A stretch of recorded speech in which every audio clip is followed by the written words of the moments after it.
Hello friends, I am Nitesh Kumar from AKNCA Classes Studio, Delhi.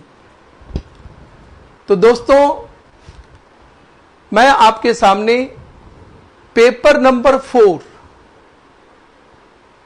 Business economics and business and commercial knowledge की demo class record कराने के लिए उपस्थित हुआ हूं। आप सोच रहे होंगे कि पेपर नंबर 2 भी मैंने कराया, business laws and BCR 100 marks का, और पेपर नंबर 4 बिजनेस इकोनॉमिक्स और बीसी के भी मैं करा रहा हूं। यस, आप सही सुन रहे हो और सही देख रहे हो। मैं Nitesh Kumar CA foundation stage पे 2 पेपर कराऊंगा। Paper number 2 business laws and BCR 100 marks और paper number 4 business economics and BC के 100 मार्क्स। मींस 400 मार्क्स के सीए फाउंडेशन स्टेज के पेपर्स में 200 मार्क्स का पेपर मैं ही कराऊंगा। ठीक है बच्चे, लेकिन अभी जो हम लोग बात करेंगे वो purely business economics and business and commercial knowledge की बात करेंगे। एकदम एक नया आइडिया आपके सामने आएगा। प्रेजेंटेशन आपको इस सब्जेक्ट को आसान बनाने में मदद करेगा और फिर we will solve questions from this subject. तो आइए बिना समय नष्ट किए हुए हम लोग अपने टॉपिक पे आ जाएं। जैसा अभी पीपीटी चल रहा था, प्रेजेंटेशन में आपको दिख रहा था, मैंने अपने 25 इयर्स के टीचिंग करियर में इन दोनों पेपर को पढ़ाया है और ऑल इंडिया फर्स्ट रैंक और ऑल इंडिया सेकंड रैंक मेरे स्टूडेंट्स के आए हैं और उसके बाद के रैंक होल्डर्स का तो एक पूरा लिस्ट लगा हुआ है जो आपने पीपीटी में देखा भी होगा। सिमिलरली सीए फाउंडेशन स्टेज में अभी रिसेंट एग्जामिनेशन के 2 स्टूडेंट का आपको मैं इकोनॉमिक्स पेपर का रिजल्ट दिखा देता हूं। लास्ट वाला 2 दिखा दीजिए।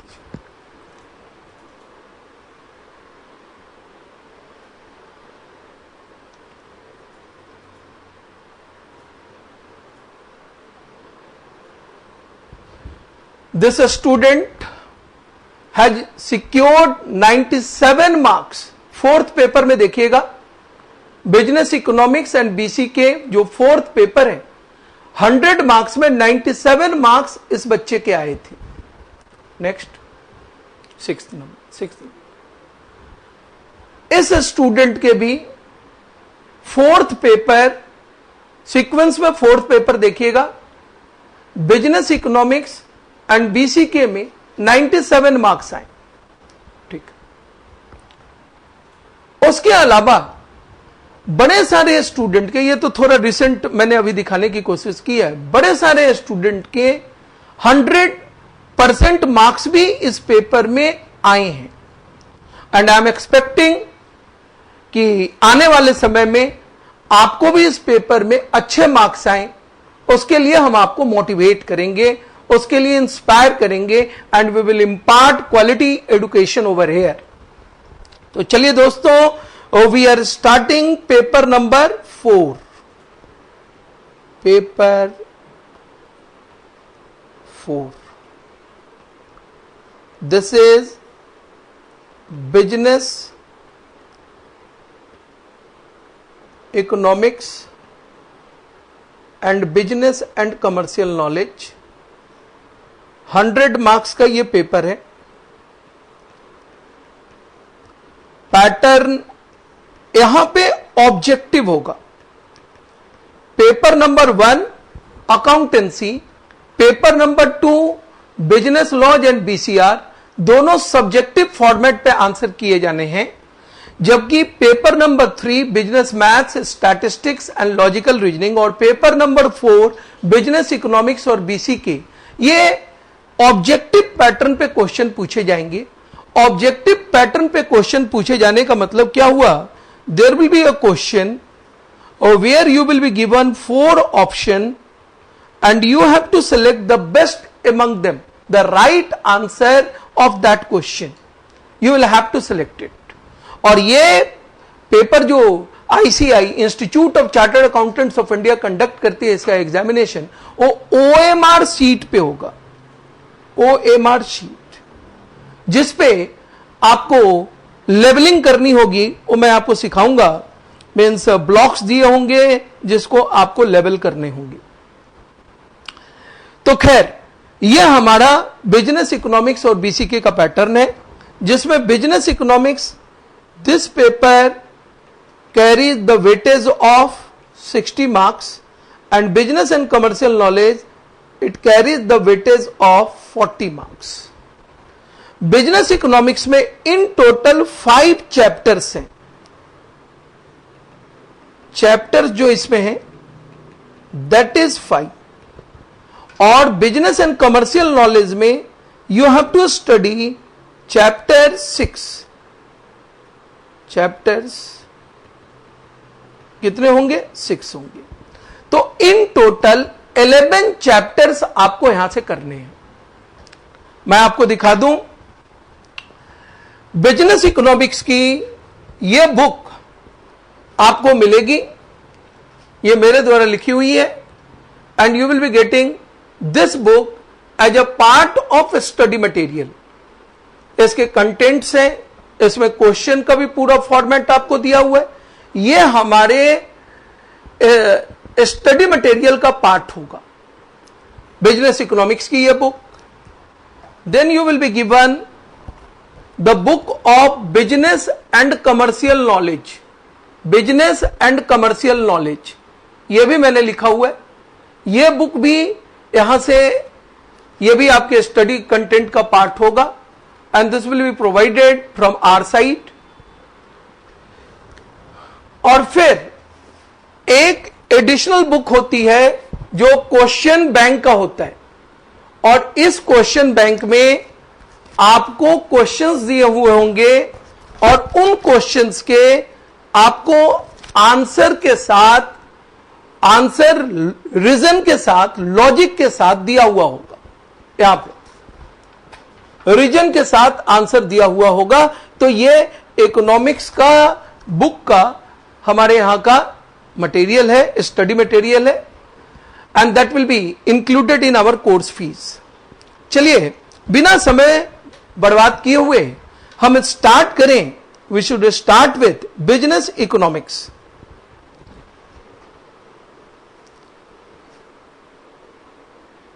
We should start with paper 4 business economics 60 marks. Pattern आपको समझा हुआ है, ऑब्जेक्टिव फॉर्मेट है। इसका चैप्टर नंबर 1 होता है, that is called introduction to business economics. Then there is chapter number 2, that is theory of demand and supply. Chapter number 3,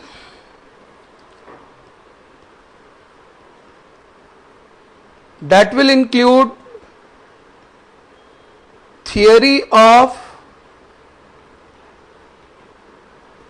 production and cost. Chapter number 4, that will include price determination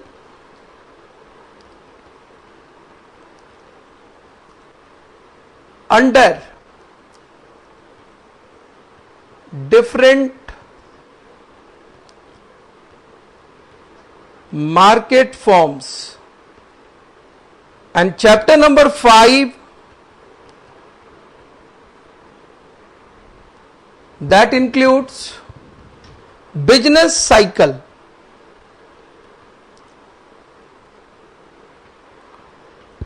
तो ये 5 chapters आपके business economics का content बनाते हैं जी।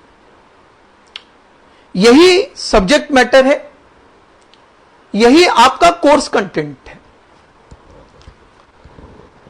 एक बात आप देखते होइएगा, जहां तक इकोनॉमिक्स की बात है, तो कुछ स्टूडेंट जो कॉमर्स बैकग्राउंड के होंगे, इवन साइंस बैकग्राउंड के भी स्टूडेंट कभी कभी +2 लेवल पे इकोनॉमिक्स ऑप्ट कर सकते हैं। आर्ट्स बैकग्राउंड के भी स्टूडेंट इकोनॉमिक्स ऑप्ट करते हैं। कॉमर्स बैकग्राउंड के स्टूडेंट तो इकोनॉमिक्स उनका कंपल्सरी पेपर होता है। तो एक थोड़ा आइडिया आपको हो सकता है इस सब्जेक्ट का। लेकिन कुछ ऐसे भी स्टूडेंट होंगे who have never studied economics at any level. तो मेरी कोशिश होगी, जैसा कि मैं लॉ में करता हूं, I will start from very zero level.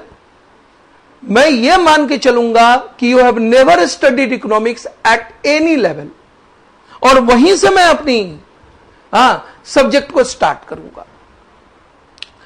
तो आज मेरा जो फोकस होगा या टॉपिक ऑफ डिस्कशन होगा, that will be about theory of demand. Theory of demand पहले करते हैं और फिर बाकी के टॉपिक को यहां पे आपके सामने लाया जाएगा। तो we are starting with theory of demand. मैं इस टॉपिक को क्यों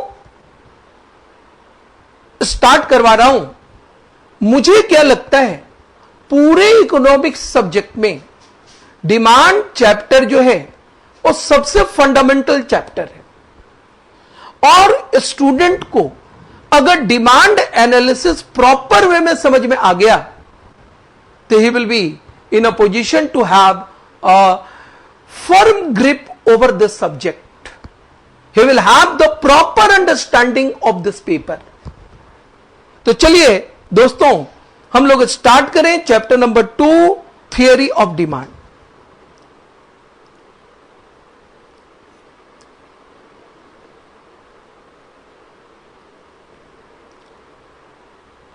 टॉपिक का नाम है हमारा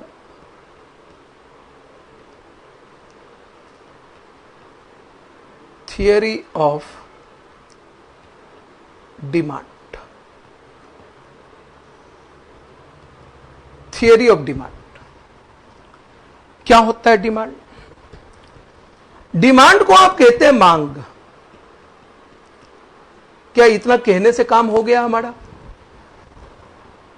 ये तो हमने हिंदी मीनिंग बता दी आपको।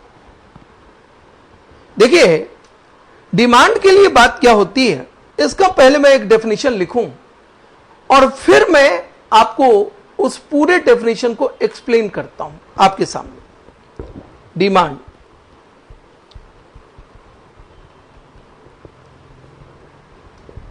डिमांड को डिफाइन कीजिए। Demand refers to the amount of a commodity which a buyer is willing to buy in a market over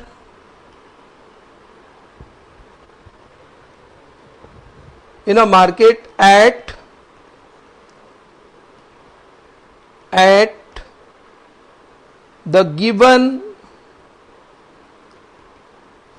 price of commodity or at the given price of related commodities or at the given income of consumer over a given time period। आप सोचते होंगे इतना बड़ा definition क्यों लिखवाया गया। इसलिए लिखवाया गया कि इस डेफिनेशन को जानने के बाद, समझने के बाद डिमांड के डेफिनेशन का कोई भी एलिमेंट छूटेगा नहीं। कोई भी ऐसा एलिमेंट जो डिमांड के डेफिनेशन में इंक्लूडेड है वो यहां पे इंक्लूडेड है, वो इसमें दिया हुआ है। वो डेफिनेशन आपका, वो एलिमेंट यहां पे छूटने नहीं जा रहा है।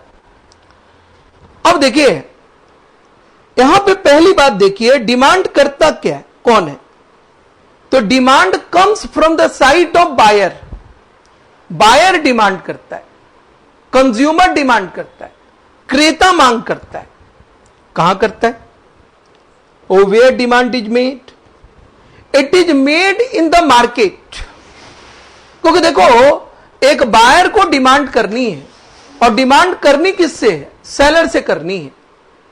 तो जहां पे सेलर मौजूद होगा वहीं पे डिमांड होगा। या तो बायर सेलर के पास पहुंचे या सेलर बायर के पास पहुंचे। और जहां कहीं भी बायर और सेलर एक दूसरे के कांटेक्ट में आते हैं, that place is called market. तो demand will be made in the market. The second element is very clear. The third is demand is expressed in terms of amount or quantity of commodity। ये वस्तु की मात्रा दिखाता है।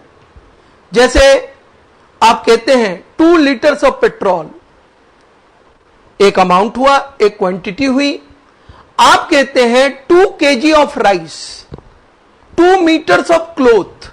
ये quantity है commodity की। कमोडिटी वस्तु, anything which is meant for sale, वो कोई भी गुड्स जो सेल होने के लिए बना है, दैट इज कमोडिटी। तो बायर परचेज करेगा, किसको परचेज करेगा? किस गुड्स को परचेज करेगा? फ्री गुड्स को तो परचेज नहीं करेगा। एयर, वाटर, अब आप कहिएगा वाटर, बॉटल्ड वाटर बेचा जाता है, तो that becomes commodity. I am talking about free goods, air, water, mountain etcetera. It is not meant for cell. जो कमोडिटी, जो गुड सेल के लिए होता है, दैट इज कॉल्ड कमोडिटी। तो वाटर फ्री गुड्स है, लेकिन उसी वाटर को अगर आपने बॉटल्ड वाटर में कन्वर्ट कर दिया तो now it is meant for cell, जिसका डिमांड कौन करेगा? बायर करेगा। तो अमाउंट ऑफ कमोडिटी में दिखाएंगे।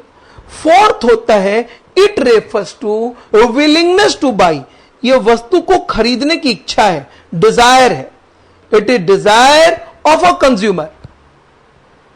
देखिए कंज्यूमर या बायर मार्केट में जाएगा, सेलर के पास जाएगा, और क्यों जाएगा? क्योंकि उसे गुड्स परचेज करना है।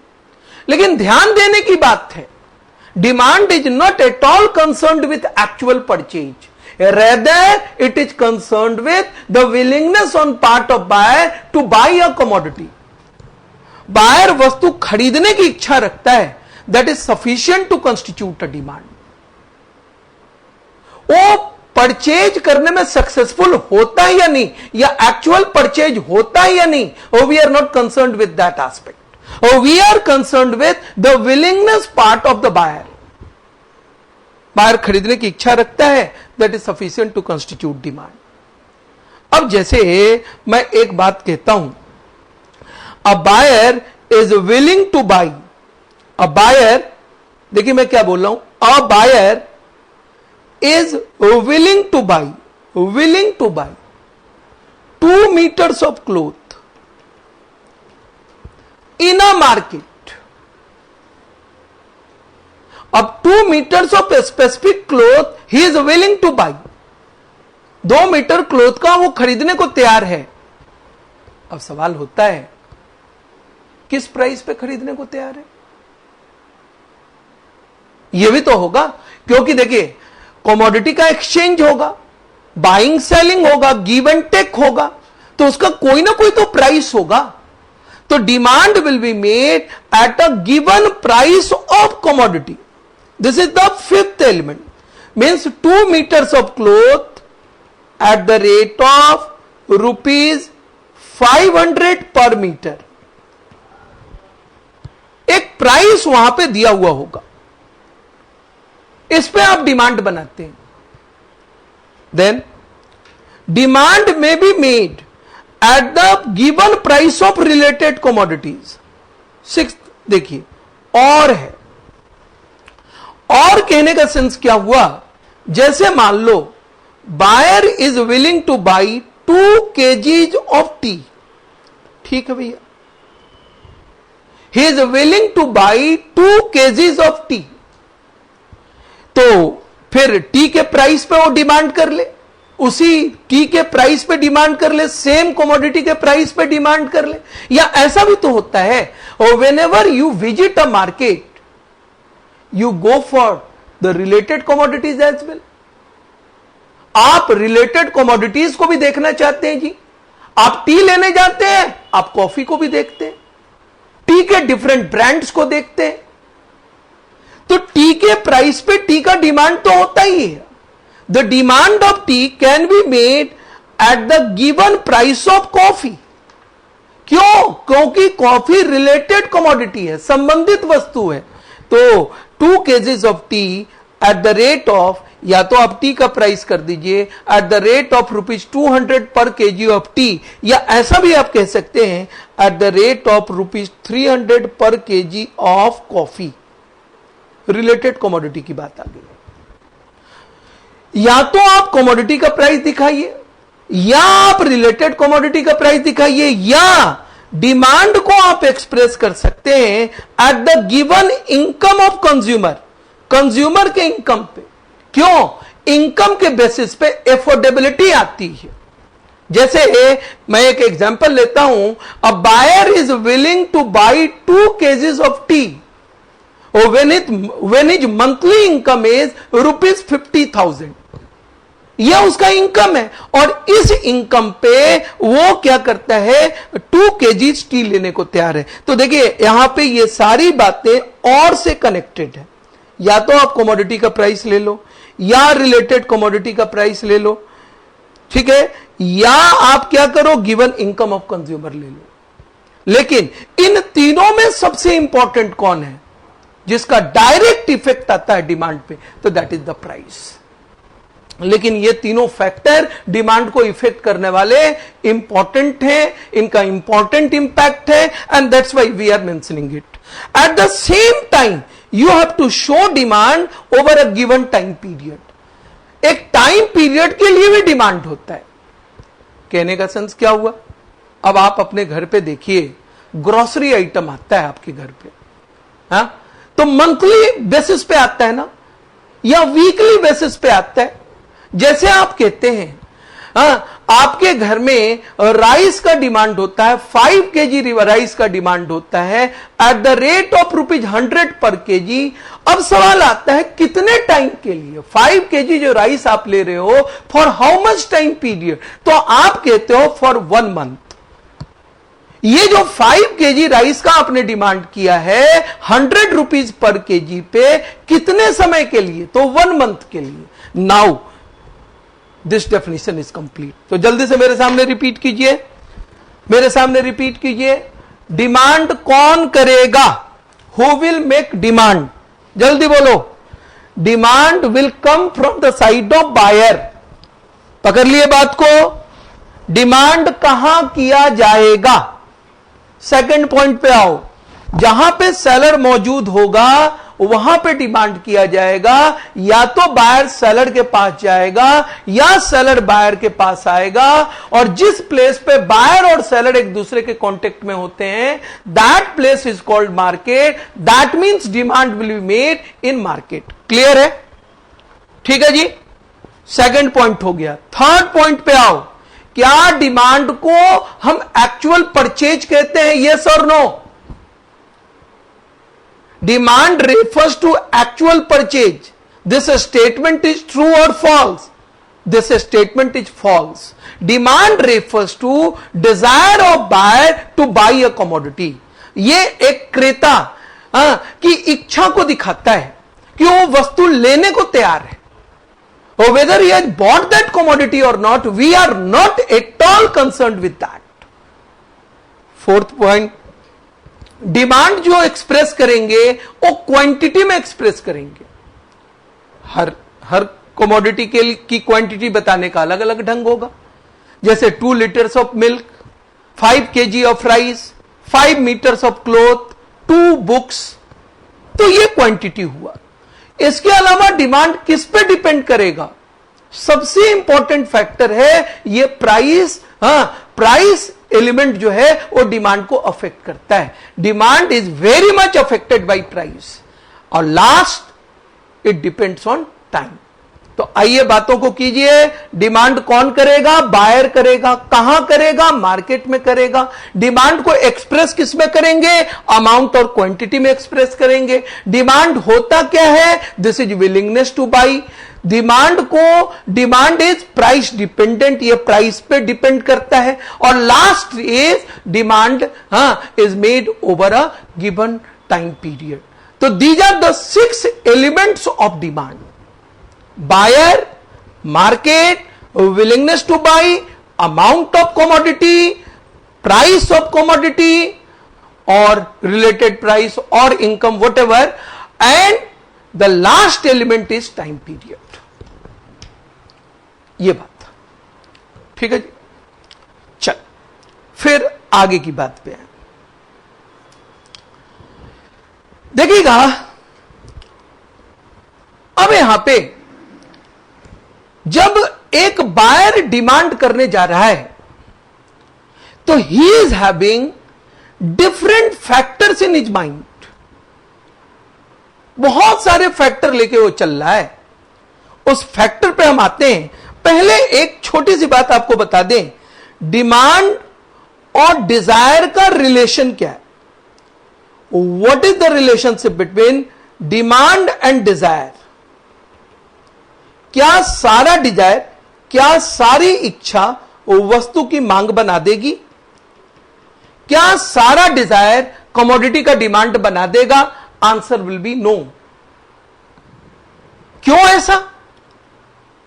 डिजायर को ही तो डिमांड कहते हैं, विलिंगनेस टू बाई को ही तो डिमांड कहते हैं। अब मैं एक एग्जांपल लेता हूं। A beggar is wanting to have a air trip. एक भिखारी हवाई यात्रा करना चाह रहा है। ऐसे आज के डेट में तो क्वाइट अफोर्डेबल हो गया, लेकिन मान लीजिए वो दिल्ली से न्यूयॉर्क जाना चाहता है। A beggar is wanting to have an air trip in business class from Delhi to New York City। इच्छा तो रखता है वो, लेकिन यह डिमांड नहीं होगा। क्यों नहीं होगा? Because he lacks ability to fulfil it. उसमें इस मांग को पूरा करने की क्षमता नहीं है, एबिलिटी नहीं है। इसलिए यह डिजायर रह जाएगा। It will be a mere desire and it will not be converted into actual demand of the buyer. तो डिजायर के साथ मैं क्या बोल रहा हूं? डिजायर तो होना ही चाहिए, डिजायर के साथ एफोर्डेबिलिटी होनी चाहिए, एबिलिटी होनी चाहिए, क्षमता होनी चाहिए। Means definitely that will be measured in terms of your earning. वो इनकम के बेसिस पे, आपके अर्निंग के बेसिस पे, वो प्राइस के बेसिस पे डिपेंड करेगा। लेकिन इन दोनों का कॉम्बिनेशन होना चाहिए। Means all desire are not demand. which desire is demand?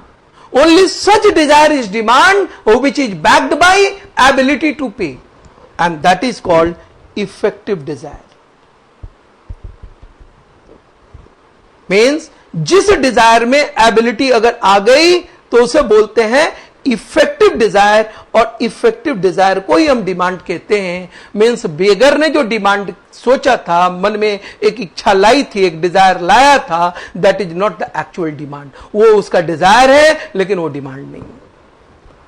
वो हसीन सपने देख रहा है, सपने भी देखो, डिजायर भी रखो, लेकिन साथ साथ अपनी पॉकेट को भी देखो, उसमें कितना माल पड़ा है, कितना इनकम पड़ा है. इन दोनों का कनेक्शन है. मतलब डिमांड को अगर आप देखते हैं तो आप सोचते हैं desire, desire comes in your mind, आपके दिमाग में डिजायर आता है, तो केवल जो आप सोच लोगे वही डिमांड नहीं होगा. थोड़ा नीचे बढ़ो, अपने पॉकेट में हाथ डालो. क्या आपके पॉकेट में उस डिजायर को सपोर्ट करने के लिए इनकम है? मतलब ये आपके माइंड, आपके ब्रेन, आपकी थिंकिंग और आपकी एबिलिटी का कॉम्बिनेशन है. इन दोनों को मिला दो, अपनी एफोर्डेबिलिटी और अपने डिजायर को मिला दो, तब आपका जाके डिमांड बनता है. ऐसा नहीं कि जो सोच लिया वही डिमांड है. ठीक है भाई, तो आगे अब मेरा क्या कहना है, जब डिमांड की बात हम देखते हैं तो डिमांड बड़े सारे फैक्टर से अफेक्टेड होता है. एग्जाम्पल, आप एक छोटी सी बात मैं कहने जा रहा हूं, थोड़ा सुनिएगा मेरी बात को. आप जो मेरी क्लास का डिमांड करने वाले हैं, आप बच्चे मेरे सर्विसेज का डिमांड करने वाले हैं. सर्विसेज ये भी कमोडिटी, इसका डिमांड करने वाले हैं नहीं? ठीक है जी. एक स्टूडेंट है जो हमारी क्लास का डिमांड करने वाला है. गौर करना मेरी बात को. स्टूडेंट है, बस अभी +2 का एग्जाम दिया है और वो सीए फाउंडेशन कोर्स में एंटर किया है और उसे नितेश सर की एकेएनसीए क्लासेस में एडमिशन लेना है. तो वो मन में क्या क्या बात लाएगा? एक बात तो डेमो लेक्चर देख ही रहा है जी, वो तो देख ही रहा है, लेकिन डेमो लेक्चर देखने से नहीं होगा. वो एक बार हमारे क्लास की फीस भी पूछेगा. प्राइस क्या है, फीस क्या है? प्राइस नहीं, इतना से ही काम हो जाएगा क्या? वो अच्छी क्लास देख लिया, उसको क्लास समझ में आ गई, वो हमारी फीस जान गया, वो डिमांड कर देगा क्या? नहीं नहीं, ये पब्लिक है जो सब जानती है. वो तो क्या करेगा, बाकी कोचिंग इंस्टीट्यूशन की भी क्लासेस लेगा और उनकी भी फीस देखेगा. अदर कोचिंग क्लासेस फीस उसको भी देखेगा. वो means price of related commodities, other related commodities. फिर उसके पापा जी की इनकम भी इंपॉर्टेंट है, वो तो देखना ही पड़ेगा. एक बात मैं कहता हूं, ऐसे हमारी कोई फीस इतनी ज्यादा नहीं है कि आप सपोर्ट ना कर पाए, वो तो आप कर ही लेंगे. केवल बात आपको समझ में आनी चाहिए, उतना तो बहुत रिजनेबल फीस है हम लोगों का, कोई दिक्कत नहीं है. तो इनकम, अपने पापा जी की इनकम भी देखेंगे. इसके अलावा टेस्ट एंड प्रेफरेंसेस, बड़े सारे फैक्टर हैं. पसंद नापसंद, टेस्ट, पसंद, लाइकिंग्स, डिसलाइकिंग्स. हो सकता है वो क्वालिटी ऑफ क्लास जो है उसको सही लगा, उसका टेस्ट बना, he is satisfied. और हो सकता है मेरी पढ़ाई गई बात उसे समझ नहीं आई और मेरे क्लास उसके टेस्ट में फिट नहीं बैठा, तो टेस्ट भी यहां पे देखना होगा. इन सारे फैक्टर के बेसिस पे वो स्टूडेंट मेरी क्लास का डिमांड करेगा. मतलब डिमांड को अफेक्ट करने वाला कोई एक फैक्टर नहीं है जनाब. कोई भी गुड्स आप लेने जाओ, आप टी का डिमांड करने जाओ,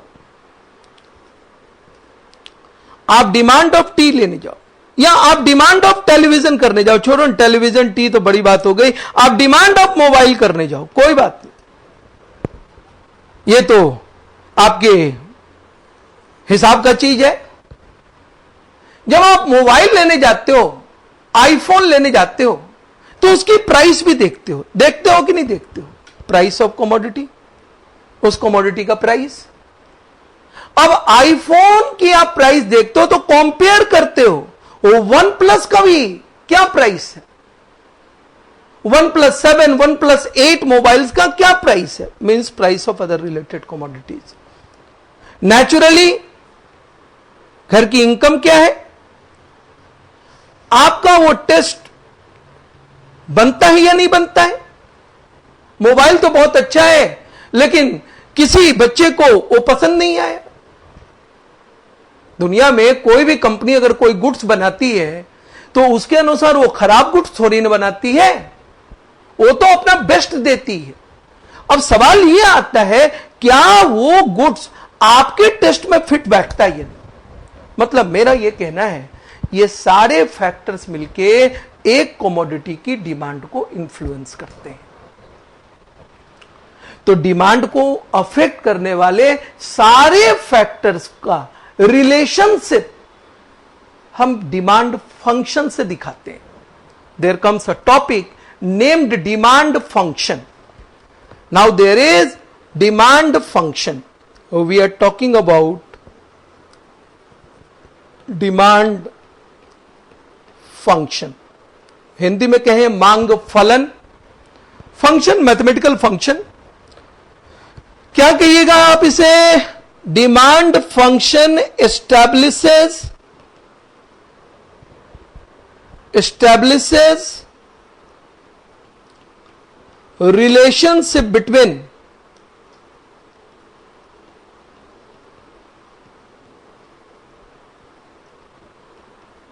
demand of a commodity and various factors affecting it। लिखिएगा,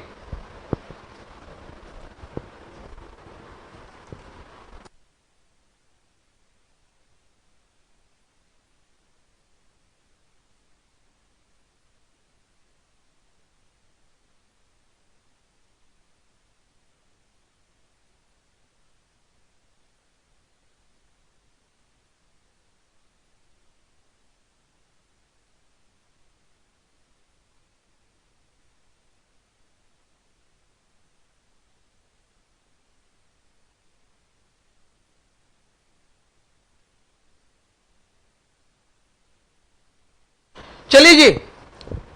तो दिस इज डिमांड फंक्शन, जहां पे on one hand you will be having demand of commodity and on other hand you will be having all factors affecting demand. Demand को affect करने वाले factors भी आप दिखाएंगे। कहने का मतलब क्या हुआ, जैसे आप मान लो you are mentioning here dx, मैं बताता हूं, is the function, mathematical function of px po y t d e etcetera, other factors भी आते हैं। मीन्स एक्स कमोडिटी की demand X commodity, name of commodity वस्तु का नाम, जैसे टी का डिमांड, चाय की मांग, इसको अफेक्ट करने वाले ये सारे फैक्टर्स हैं। ये है, ये सारे फैक्टर मिलके इस बेचारे डिमांड को सताए हुए हैं। ये सारे फैक्टर मिलके अकेले इस डिमांड को परेशान किए हुए हैं। सारे फैक्टर अपना इफेक्ट दिखाते हैं। तो इस रिलेशनशिप को आप क्या कहते हैं? डिमांड फंक्शन कहते हैं। जहां पे dx demand of commodity, px price of commodity, px means price of T, x की जगह आपने t लिया तो यहां भी आप लोगे price of tea, PO price of coffee, Y income etcetera. मतलब इस रिलेशनशिप में अगर आप देखिए तो demand is a dependent variable. क्या है बेटा? डिपेंडेंट वेरिएबल है। ऐसा ही होता है ना मैथमेटिक्स में कुछ। और ये सारे जो हैं 1 2 3 4 5 6 और अदर फैक्टर्स भी आते हैं, ये सारे इंडिपेंडेंट वेरिएबल कहलाते हैं। इंडिपेंडेंट वेरिएबल कहलाते हैं। मतलब डिमांड इन सारे फैक्टर से अफेक्टेड हुआ है, प्रभावित हुआ है। ये जितने फैक्टर हैं ये मिलकर डिमांड को अफेक्ट करते हैं। तो demand is the dependent variable, निर्बल पक्ष है, और ये सारे इंडिपेंडेंट हैं। मतलब प्राइस का डिमांड पे इफेक्ट दिखाएगा डिमांड फैक्टर, ये डिमांड को अफेक्ट करेगा, ये डिमांड को अफेक्ट करेगा। ऐसा है कहानी। मीन्स एक छोटी सी बात मैं समझा दूं, price decreases, quantity demanded increases. Price कम होगा, डिमांड बढ़ेगा, ये डिमांड फंक्शन कहता है। इसलिए डिमांड को आप डिपेंडेंट वेरिएबल कहते हैं। Price reduces, demand increases. अब ये नहीं कहता डिमांड फंक्शन कि demand increases then what will be its effect on price. Demand अगर बढ़ेगा तो क्या डिमांड फंक्शन लगेगा? बैक गियर में अपोजिट साइड में क्या डिमांड फंक्शन लगेगा? नहीं। डिमांड बढ़ेगा तो प्राइस कम होगा, ऐसी बात नहीं है। वो तो अलग रिलेशनशिप है जिसको आप इन्फ्लेशन वगैरह जानते हैं। यहां पे उसका कोई लेना देना नहीं है। उसका आंसर आपको डिमांड फंक्शन नहीं देने वाला है। ठीक है जी। तो चलिए यहां पे हमने क्या क्या समझा? डिमांड फंक्शन को समझा। डिमांड फंक्शन में एक तरफ हमने डिमांड को लिया और दूसरी ओर सारे फैक्टर्स को लिया जो डिमांड को इन्फ्लुएंस करते हैं। अब इन फैक्टर्स का क्या नाम है?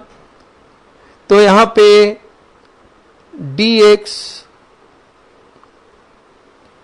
is the demand of commodity X. X means T. Px is the price of same commodity.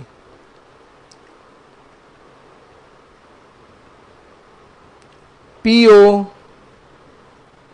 is price of other related commodities. Y is income of consumer. तो ये आ गया। T is tastes and preferences. D is distribution of income.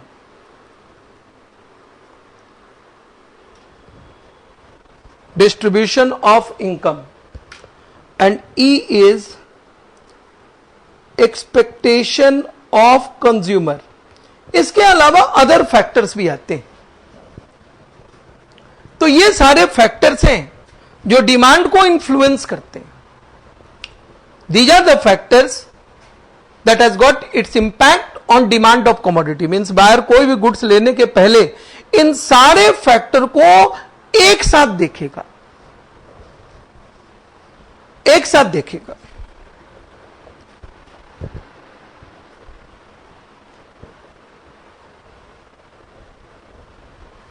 अब आइए, अब यहां पे क्या करना है, हमें हर एक फैक्टर्स का डिमांड पे इफेक्ट देखना है। One by one we are segregating the influence of every factor on demand of commodity. हम किसी एक फैक्टर का डिमांड पे इफेक्ट देखना चाहते हैं। तो एक टॉपिक बना ले यहां से हम, दैट इज, आपने नोट कर लिया होगा, आई थिंक सो।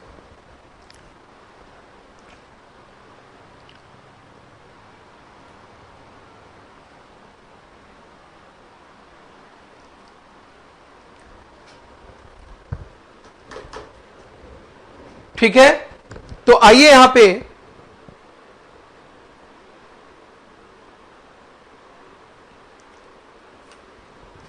पे देखिए आप, फैक्टर्स अफेक्टिंग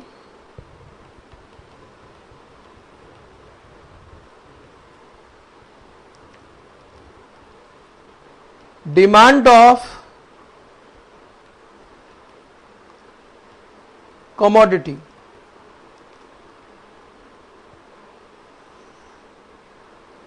कमोडिटी डिमांड को अफेक्ट करने वाला फैक्टर कौन कौन सा है?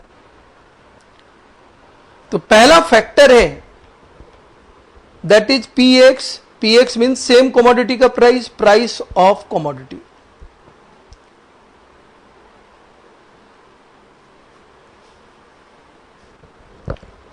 अब देखो, डिमांड को अफेक्ट करने वाले फैक्टर तो बड़े सारे हैं। किसी एक फैक्टर का अगर डिमांड पे इफेक्ट देखना है तो बाकी के फैक्टर के इफेक्ट को कांस्टेंट करना होगा, स्थिर करना होगा। That is called ceteris paribus. नहीं समझे बात? कोई बात, मैं समझाता हूं। जैसे मान लो एक बस है, पूरा दिखाइए फ्रेम।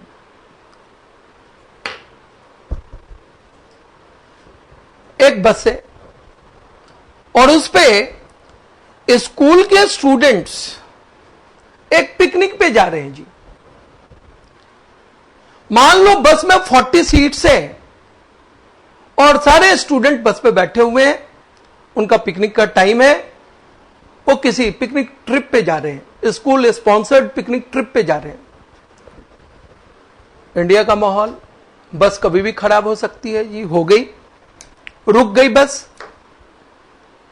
तो बस वालों ने कहा, ड्राइवर ने कहा कि भैया ऐसा है, सारे स्टूडेंट को पुश करना होगा, धक्का लगाना होगा।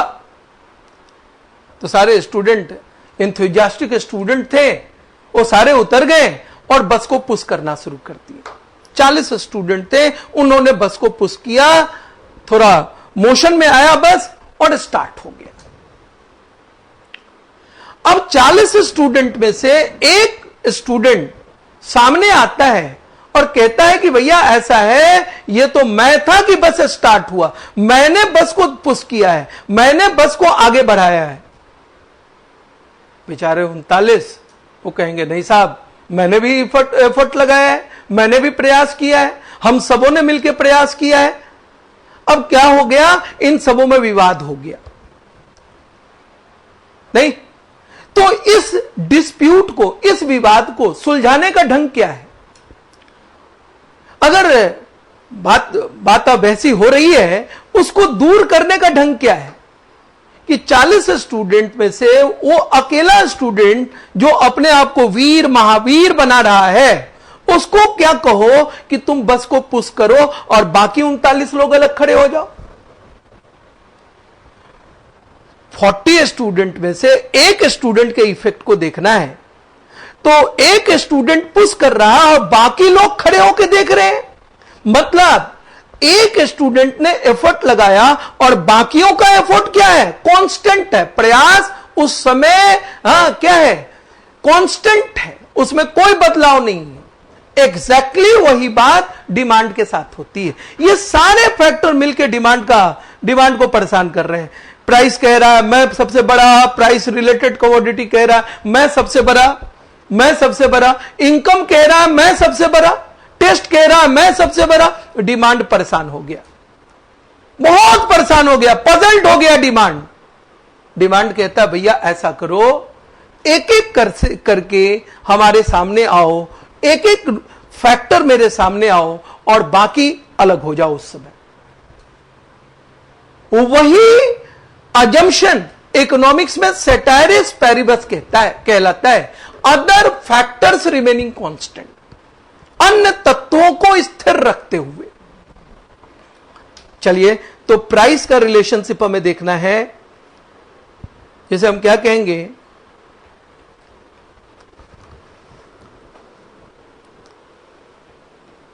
सेटेरिस पैरिबस, लैटिन वर्ड है, कोई बात नहीं, इसको कहते हैं अदर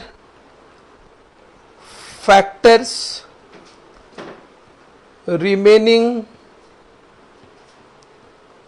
कांस्टेंट, अन्य तत्व स्थिर रखते हुए the demand of a commodity is inversely related to the price of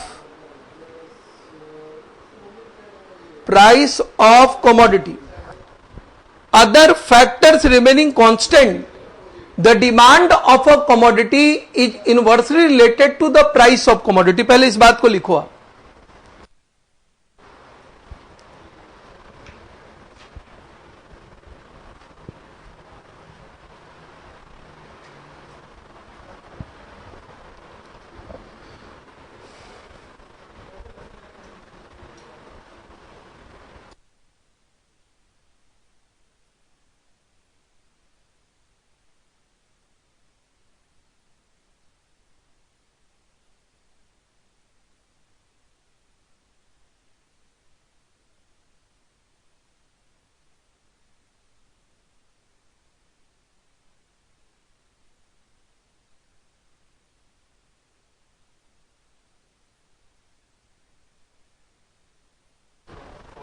देखिए जी, ये बात है ceteris paribus, other factors remaining constant, the demand of a commodity is inversely related to the price of commodity. गौर करना बेटा, यहां पे देखना.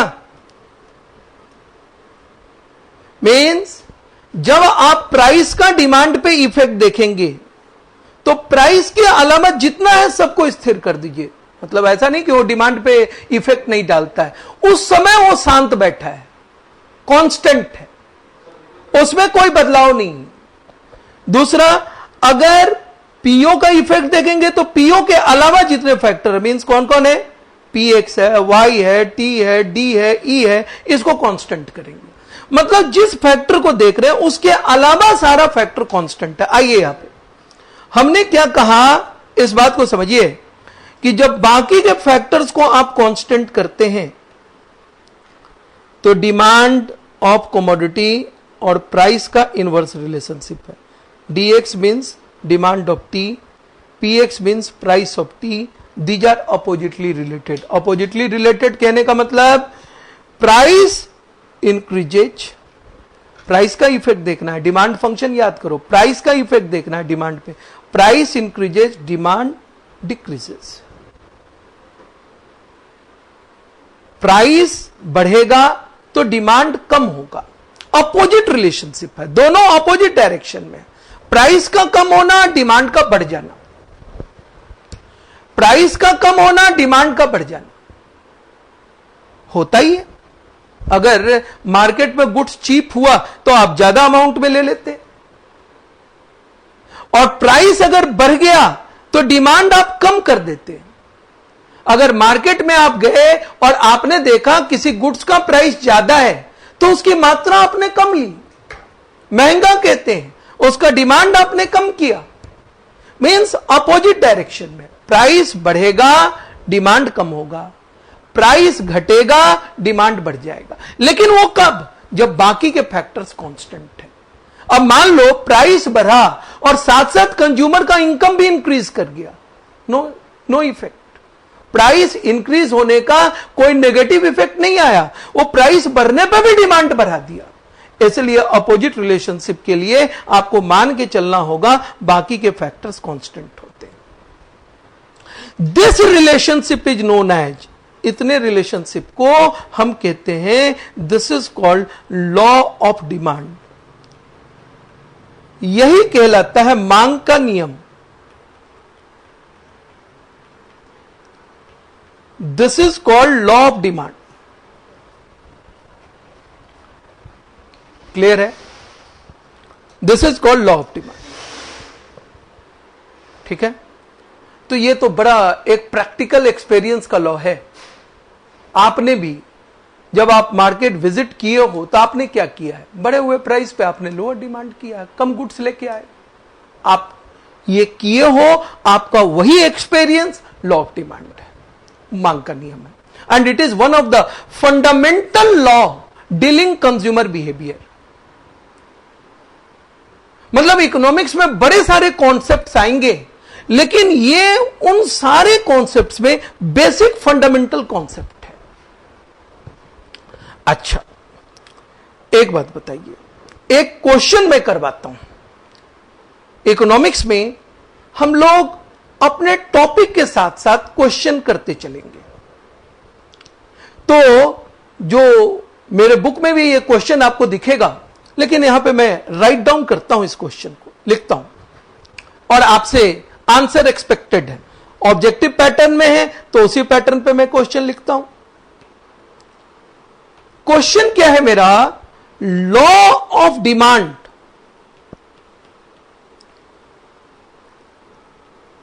Is A option quantitative statement, B option qualitative statement, C option both A and B, and D option none of the above.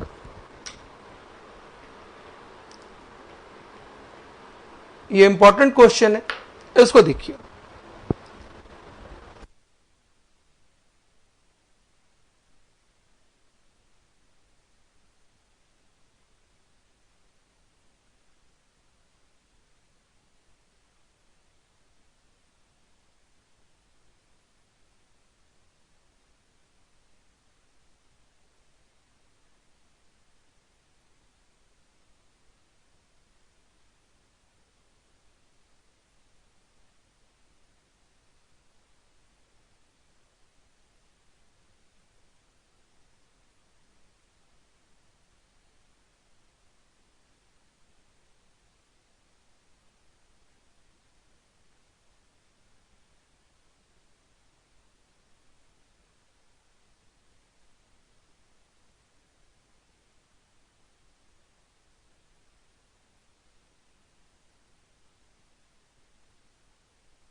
आइए जी, तो law of demand is a quantitative statement, qualitative statement, both A and B and none of the above. क्या answer है आपका? The answer is B. Why? Law of demand को quantitative statement क्यों कहते हैं, मैं रीजन बताता हूं। प्राइस इंक्रीज होगा तो डिमांड डिक्रीज होगा, सही ना? प्राइस इंक्रीज होगा, डिमांड डिक्रीज होगा। समझ में आ रही है बात? लेकिन क्या कभी आपने लॉ ऑफ डिमांड में यह देखा है क्या कि प्राइस बढ़ने पर डिमांड कितना डिक्रीज होगा? What will be the quantity of demand that will decrease, what will be the quantity of demand that will increase? ऐसा कुछ होता है क्या? Not at all. तो law of demand is not a quantitative statement. ये price demand का relationship बताता है, लेकिन क्वांटिटी का फॉर्म में नहीं बताता है। ये डायरेक्शन बता सकता है, आपको दिशा बता सकता है। प्राइस बढ़ेगा, डिमांड डिक्रीज होगा। प्राइस इंक्रीज होगा, डिमांड डिक्रीज होगा, प्राइस डिक्रीज होगा, डिमांड इंक्रीज होगा. तो this will not talk about the quantity of demand. This is a qualitative statement. Qualitative means what? ये डिमांड का प्राइस डिमांड रिलेशनशिप का एक डायरेक्शन बताता है, दिशा बताता है, क्वांटिटी नहीं बताता है. ये डिमांड की क्वालिटी को बताता है. Quality means what? Demand is increasing, demand is decreasing, ये बताता है. डायरेक्शन ऑफ चेंज क्या है ये बताता है. It gives you idea about the quality of change in demand. Demand में चेंज का डायरेक्शन क्या है वो बताता है, क्वांटिटी नहीं बताता. That's why it is called qualitative statement. एक और क्वेश्चन ले हम लोग. साथ साथ इस पेपर में अटेम्प्ट हमारा यही होगा, इसलिए आपने स्टूडेंट्स को भी देखा है कि they have secured very good marks in this paper as well. I will show you the result of few more students who have secured approximately full marks in this paper. Full marks. अब आइए एक दूसरे question पे लगे हम, और मुझे उम्मीद है कि आप शायद कर लेंगे उस क्वेश्चन को.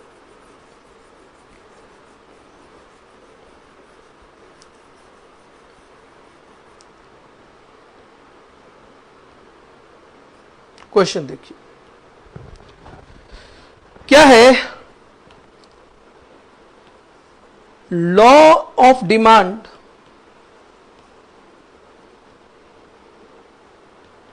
establishes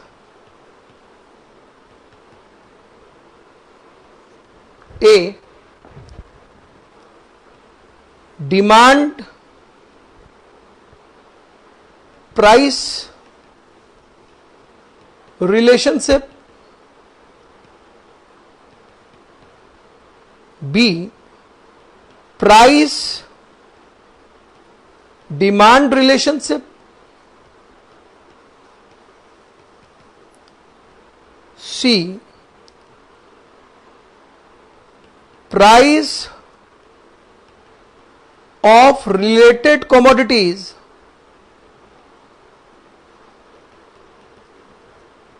demand relationship,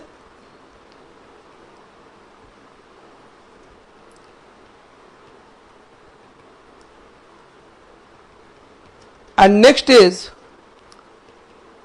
all of the above.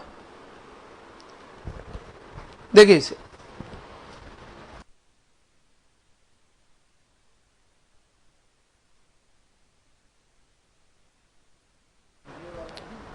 Note भी कर लीजिए साथ ही.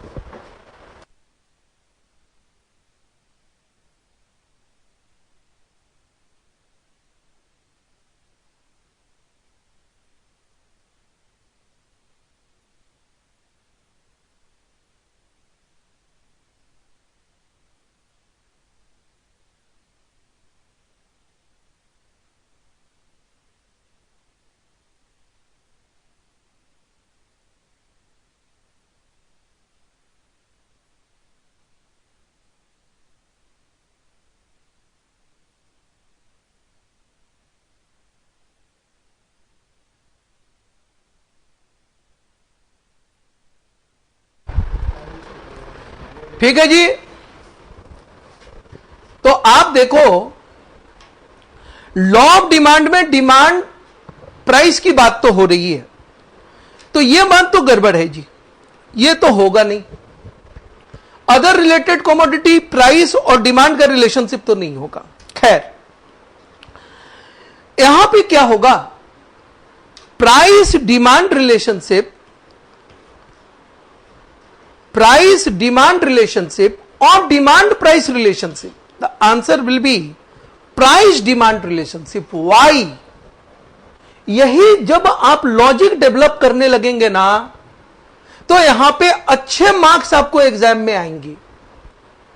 ये नहीं कि ऑब्जेक्टिव फॉर्मेट है, आपको मैंने बता दिया प्राइस डिमांड रिलेशनशिप तो आप उसे याद रखो. Not at all.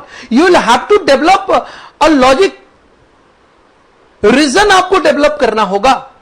तो लॉ ऑफ डिमांड में डिमांड प्राइस पे इफेक्ट नहीं दिखाता है। लॉ ऑफ डिमांड में डिमांड प्राइस पे इफेक्ट नहीं दिखाता है, ये प्राइस डिमांड पे इफेक्ट दिखाता है। नहीं, means demand is dependent variable और प्राइस इज इंडिपेंडेंट वेरिएबल।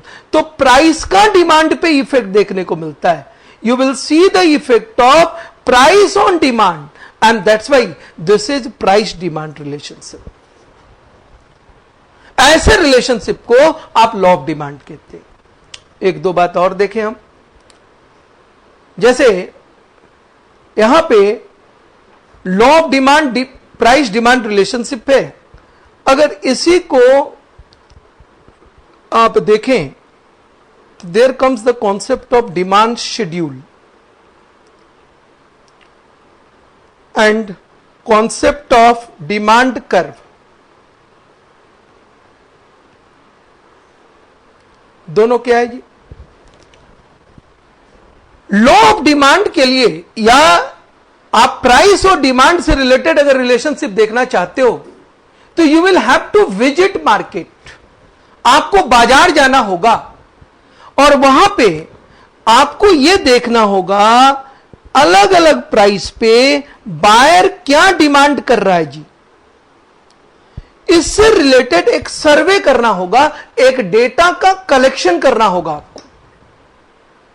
और जब प्राइस और डिमांड से रिलेटेड डेटा को आप टेबल के फॉर्म में, means in this T shape, अगर इस फॉर्मेट पे आप रिप्रेजेंट करते हो तो that is called demand schedule. तो demand schedule refers to the tabular representation of relation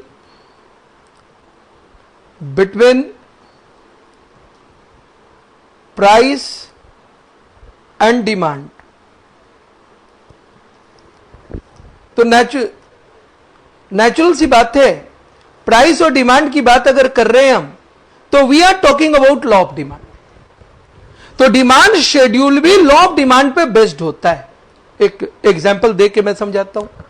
जैसे मान लो किसी कमोडिटी का प्राइस 10 रुपीज है, तो डिमांड इज ऑफ 100 यूनिट्स। एक बात मैं कहता हूं, एक दिन आप गए बाजार में, आपने देखा उस कमोडिटी का प्राइस 10 रुपीज है, आपने 100 यूनिट्स का डिमांड किया। आप दूसरे दिन कभी बाद में गए, प्राइस बढ़ के 12 रुपीज हुआ, तो price increases, then what will happen? Demand decreases. आपने एक डेटा कलेक्ट किया, डिमांड डिक्रीजेज टू 90 यूनिट्स। ये 80 यूनिट्स भी हो सकता है, डिमांड को कम होना है, बात ये है। Price increases to 14 rupee, further demand decreases 80 units. 16 rupees, demand further decreases to 70 units. ये रिलेशनशिप आपने टेबल के फॉर्म में रिप्रेजेंट किया। इस टेबुलर प्रेजेंटेशन को, टेबल के फॉर्म में जो ये रिप्रेजेंटेशन है, इसे आप डिमांड शेड्यूल कहते हैं, जो लॉ ऑफ डिमांड पे बेस्ड होगा। फिर बात होती है कि डिमांड शेड्यूल दो टाइप का होगा, individual demand schedule and market demand schedule. और what is individual demand schedule? Individual demand schedule जो है, एक इंडिविजुअल कंज्यूमर, एक खास कंज्यूमर का डिमांड शेड्यूल है। मिस्टर राम एक कंज्यूमर है, वो डिफरेंट प्राइसेस पे क्या क्या डिमांड कर रहा है, उसको आप इंडिविजुअल डिमांड शेड्यूल से दिखाते हैं। And then comes market demand schedule. Market demand schedule कहने का मतलब मार्केट के सारे कंज्यूमर डिफरेंट प्राइसेस पे टोटल डिमांड क्या करते हैं। मैं क्या बोल रहा हूं?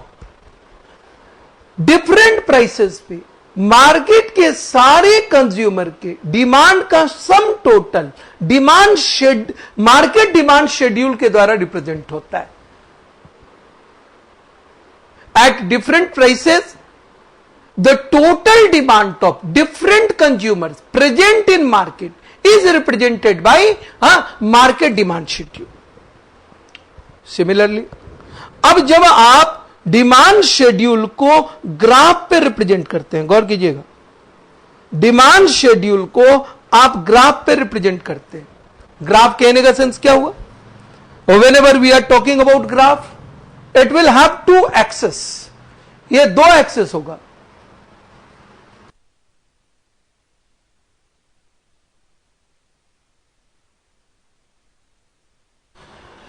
यहां पे देखिए दो एक्सेस होगा, जिसमें एक होगा वाई एक्सेस और एक होगा एक्स एक्सेस, और आपके पास दो वेरिएबल है, प्राइस और डिमांड।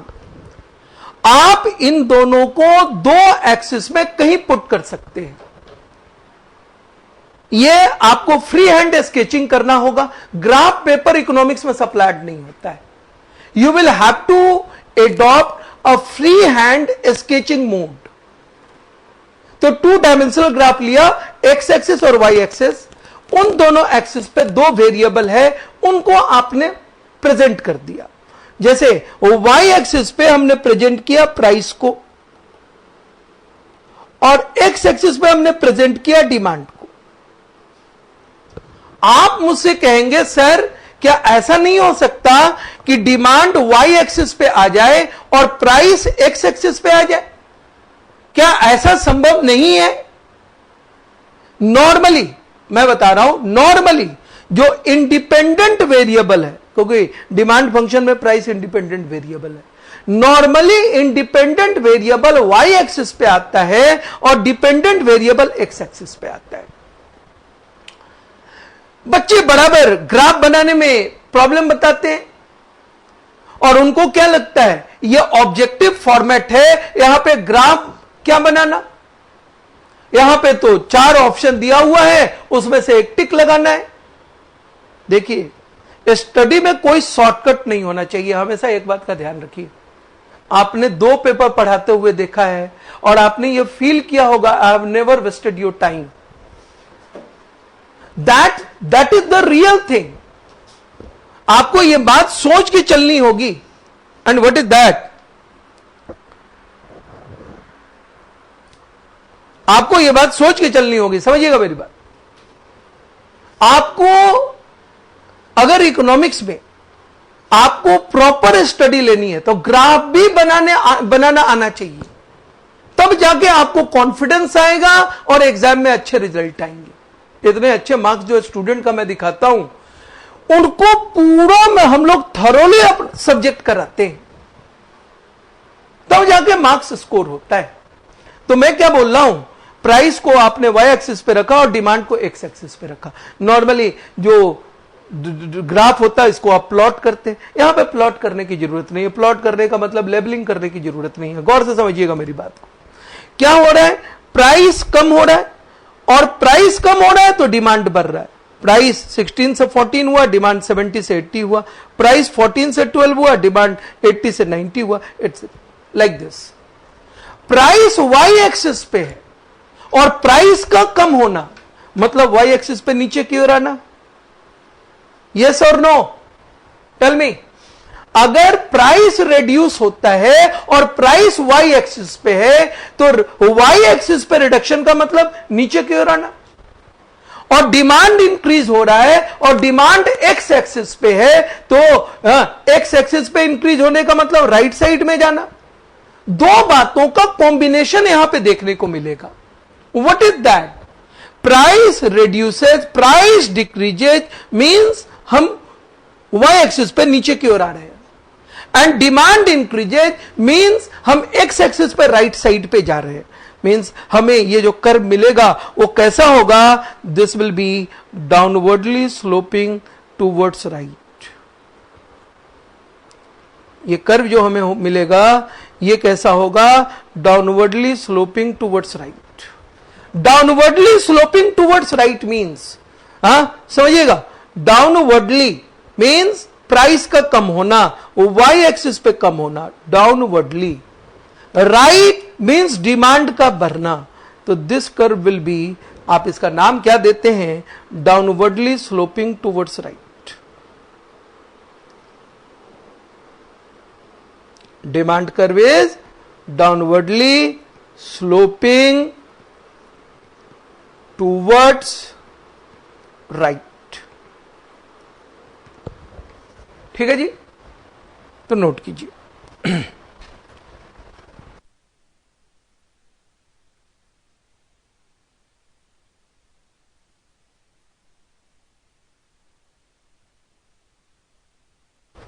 आइए, तो ये curve downwardly sloping towards right है, ये बात आपको समझ में आ गई।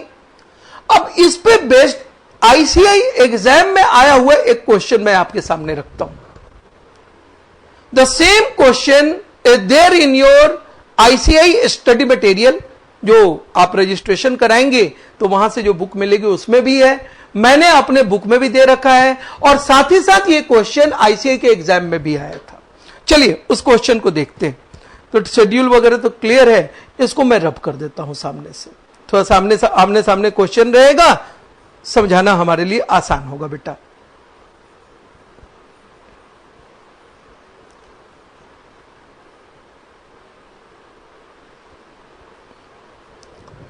अब आपसे क्वेश्चन पूछा गया, क्वेश्चन है which one of the following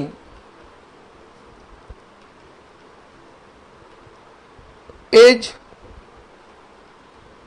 not a demand curve? Which one of the following is not a demand curve? गौर करना है यहां पे, इसमें कौन डिमांड कर्व नहीं है। पहला ऑप्शन दे रहा है डाउनवर्डली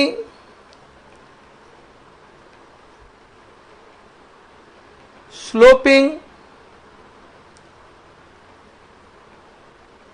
टूवर्ड्स राइट।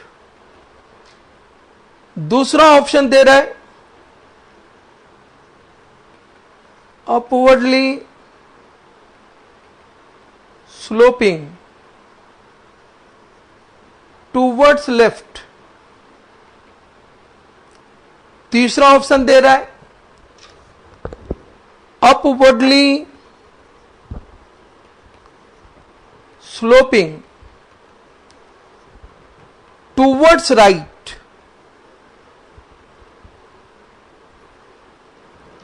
और चौथा ऑप्शन दे रहा है non of the above, non of the above, non of the above. ये क्वेश्चन है।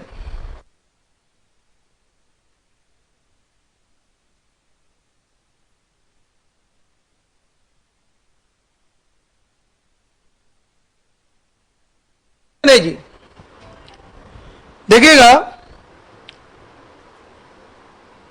अब बताओ इसमें से कौन सा आंसर करेक्ट है, मींस कौन सा डिमांड कर्व नहीं है। फिर इस पेपर में फुल मार्क्स लाने का एक ही स्ट्रेटजी है बेटा, कभी भी ऑप्शन को टिक करने पे आप अटेंशन मत लगाइए, लॉजिक डेवलप कीजिए, लॉजिक डेवलप कीजिए, रीजन डेवलप कीजिए। 100 मार्क्स का पेपर है and we are trying to make you competitive. You will have to be highly competitive, तभी फुल मार्क्स आप अटेन कर सकते हैं।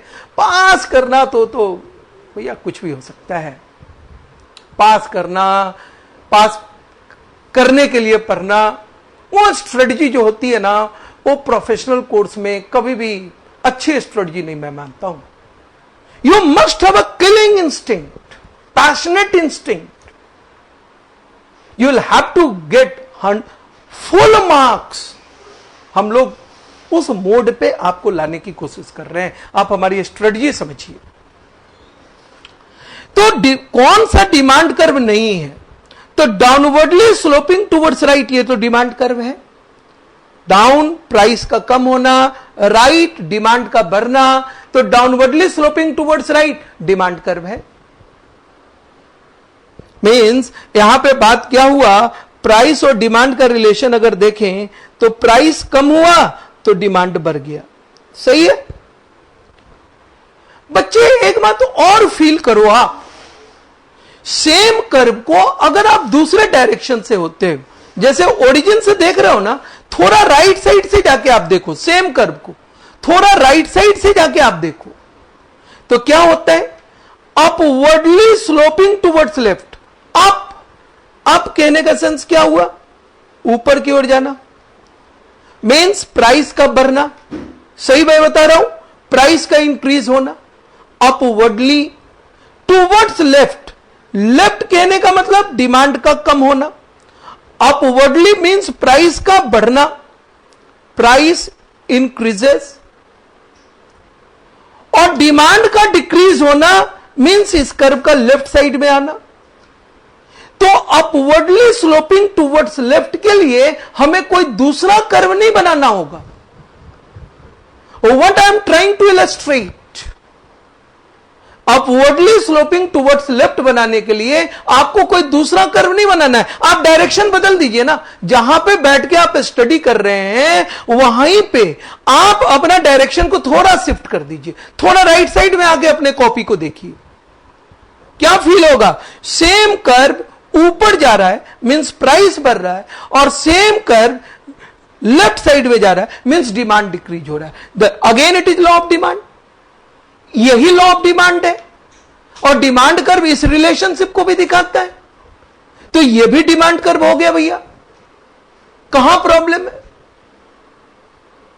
डाउनवर्डली स्लोपिंग टुवर्ड्स राइट, इसी कर्व को आप अपवर्डली स्लोपिंग टुवर्ड्स लेफ्ट भी कह सकते हैं। सेम कर्व को आप अपवर्डली स्लोपिंग टुवर्ड्स लेफ्ट भी कह सकते हैं। Upwardly sloping towards left, price increase हुआ, डिमांड डिक्रीज हुआ। समझिएगा, समझिएगा। अब थर्ड पॉइंट पे हम आए, ये क्या कहता है? Upwardly sloping towards right. हमेशा पकड़ के चलना है, जब प्राइस और डिमांड का रिलेशनशिप हो तो वहां लॉ ऑफ डिमांड का एप्लीकेशन होगा। एकदम ये बात मन में बैठा के चलो, ये आपका कोर थिंकिंग होना चाहिए, आपकी बुनियादी सोच यही होनी चाहिए। अब आइए हम देखें सी ऑप्शन क्या कहता है भाई। सी ऑप्शन कहता है, गौर कीजिएगा मेरी बात को, वाई एक्सिस पे हमने प्राइस रखा और एक्स एक्सिस पे हमने डिमांड रखा। देखिए अब आपको क्या कहा जा रहा है, ऑप्शन क्या बता रहा है? अपवर्डली टुवर्ड्स राइट, अपवर्डली ऊपर की ओर जाता हुआ, टुवर्ड्स राइट दाहिनी ओर मुड़ता हुआ। मतलब इस कर्व को बना के देखो, अब अपवर्डली ऊपर की ओर गया, यह कर्व ऊपर की ओर गया और टुवर्ड्स राइट गया। Upwardly sloping towards right means upwardly sloping up, यह प्राइस के इंक्रीज को दिखाता है, मीन्स यहां पे प्राइस इंक्रीज हो गया। और राइट मीन्स यहां पे डिमांड क्या हो गया? इंक्रीज हो गया। तो अपवर्डली प्राइस बढ़ा और डिमांड बढ़ा, प्राइस बढ़ा और डिमांड बढ़ा। क्या ऐसा होता है? क्या यह बात लॉ ऑफ डिमांड बताता है? आंसर होगा नहीं। Price increases, demand increases, this is not law of demand, this is not represented by law of demand. और लॉ ऑफ डिमांड का एप्लीकेशन नहीं हो रहा है तो वो डिमांड कर्व नहीं है। That means what? Option number C is correct. Option number C is correct. That means ये डिमांड कर्व नहीं है, ये डिमांड कर्व नहीं। तो मैंने कुछ एग्जाम के क्वेश्चन भी आपको सामने करवाए, और यहां पे इस सब्जेक्ट में मेरा कोशिश होगा टॉपिक बेस्ड क्वेश्चंस हम साथ साथ करते रहे। ठीक है? तो आई थिंक कि मैंने जो आपको अभी क्लास में समझाया है आपको समझ में आया होगा। अब नेक्स्ट क्लास में, नेक्स्ट लेक्चर में हम आगे की बात करेंगे। Thank you very much. The class is over.